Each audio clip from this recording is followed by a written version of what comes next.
Hi, I'm Nick Hughes. I'm an astrologer and teacher. I've been working in this field for the last 10 years. Today I'm going to be talking about various aspects of astrology. So this is how to read an astrology horoscope. Now the first thing that's to bear in mind is to know what type of horoscope you're dealing with. Are you dealing with an individual's birth chart? Is this a mundane chart or a national chart or an event chart? And depending on what type of horoscope you're dealing with will affect the way you read it. The other thing that will influence how you read a chart is whether you're coming at it from an esoteric perspective or a psychological perspective or a classical perspective. Each of them will derive different information from the horoscope. The final thing is everyone has their own individual style of reading a horoscope. There's no right or wrong way. You've got to find your own way in many ways.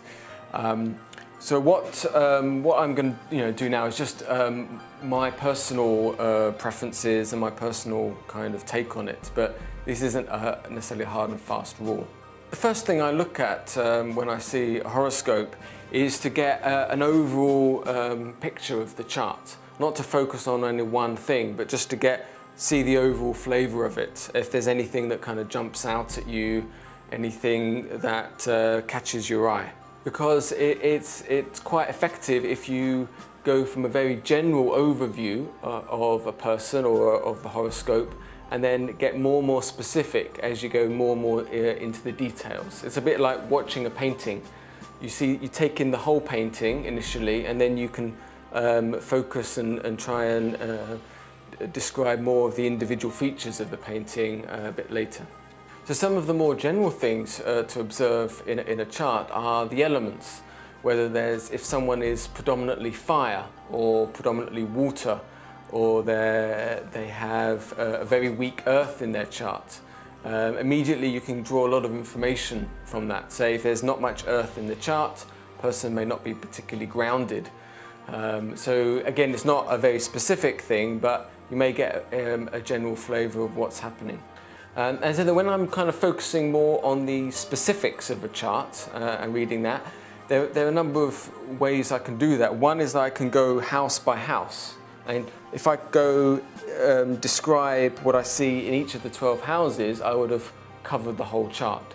The other possibility is to go via the planets, to really focus on one planet, understand how it's operating, and then move to the next planet and understand how it's operating in its house and its sign, and so on.